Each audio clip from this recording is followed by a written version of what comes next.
നമ്മളൊരു കൊഴുവ പീരയാണ് തയ്യാറാക്കുന്നത്. ഇത് എല്ലാവർക്കും ചെയ്യാൻ അറിയാവുന്നതാണ്. പക്ഷെ നമ്മൾ ഇവിടെ ചെയ്യുന്ന രീതി എങ്ങനെയാണെന്നാണ് കാണിക്കുന്നത്. അപ്പോൾ വീഡിയോ ഇഷ്ടപ്പെടുവാണെങ്കിൽ ചാനൽ ഒന്ന് സബ്സ്ക്രൈബ് ചെയ്തേക്കണം. അപ്പോൾ നമുക്കിനി വീഡിയോ കാണാം. നമ്മളിവിടെ 1/2 കിലോ കൊഴുവ എടുത്തിട്ടുണ്ട്. ഇതിൻ്റെ തലയൊക്കെ വെട്ടിക്കളഞ്ഞതാണ്. ഇനി ഇതിൻ്റെ ഉളുമ്പ് കളയാൻ വേണ്ടിയിട്ട് കുറച്ച് ഉപ്പിട്ടിട്ട് ഇതുപോലെ ഒന്ന് നമുക്ക് തേക്കാം.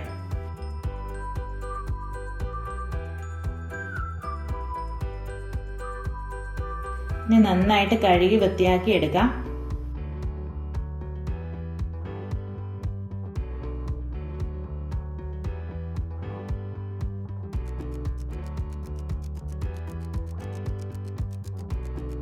ഇനി ഇതിന് വേണ്ട ചേരുവകൾ നോക്കാം.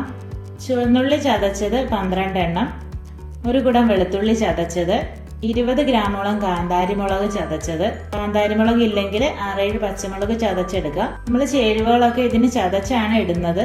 ഇനി കറിവേപ്പില വേണം. പിന്നെ ഒരു വലിയ കഷ്ണം ഇഞ്ചി ചതച്ചത്, 1/4 മുറി തേങ്ങ ചിരണ്ടിയത്, ആവശ്യത്തിന് ഉപ്പ്, 4 കഷ്ണം കുടംപുളി വെള്ളത്തിലിട്ട് വെച്ചതാണ്, മുളക് പൊടി, മഞ്ഞൾപ്പൊടി, പിന്നെ വെളിച്ചെണ്ണ.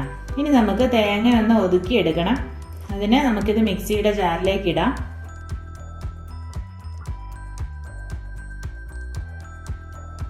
ഇനി ഈ തേങ്ങയിലേക്ക് 1/2 ടീസ്പൂൺ മുളക് പൊടി ഇടണം. പിന്നെ 1/2 ടീസ്പൂൺ മഞ്ഞൾപ്പൊടി, പിന്നെ കുറച്ച് കറിവേപ്പില.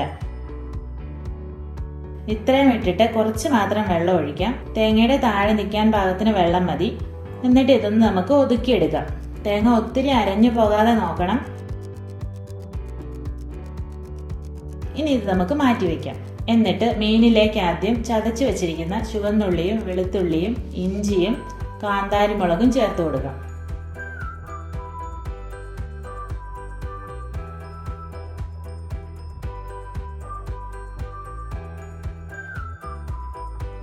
ഇനി ഒതുക്കി വെച്ചിരിക്കുന്ന അരപ്പ് ഇട്ട് കൊടുക്കാം.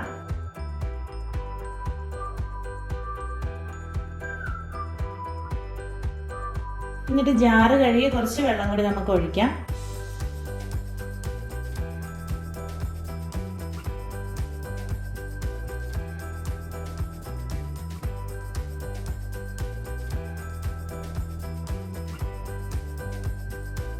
പിന്നെ കുടംപുളി വെള്ളവുമായിട്ട് ഒഴിച്ചു കൊടുക്കാം. എന്നിട്ട് ആവശ്യത്തിന് ഉപ്പ് ചേർക്കാം.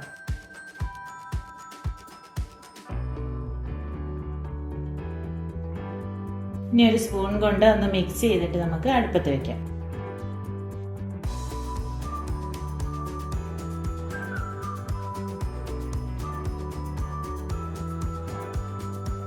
ആദ്യം ഹൈ ഫ്ലെയിമിൽ വെച്ചിട്ട് തിളയ്ക്കുമ്പോൾ ലോ ഫ്ലെയിമിലേക്ക് ആക്കി കൊടുക്കാം. ഇപ്പോൾ മീനിൻ്റെ വെള്ളമൊക്കെ പറ്റി മീൻ നന്നായിട്ട് വെന്തിട്ടുണ്ട്. ഇനി ഫ്ലെയിം ഓഫ് ചെയ്ത് കറി ഇറക്കി വയ്ക്കാം. എന്നിട്ട് ഇതിലേക്ക് 1 ടേബിൾ സ്പൂൺ വെളിച്ചെണ്ണ ഒഴിച്ചു കൊടുക്കുകയാണ്. പിന്നെ കുറച്ച് കറിവേപ്പില കൂടി ചേർക്കണം.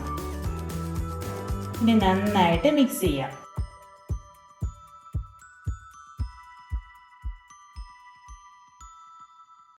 ഇപ്പം നമ്മുടെ സ്വാദിഷ്ടമായ കൊഴുവ പീര റെഡിയായി കഴിഞ്ഞു.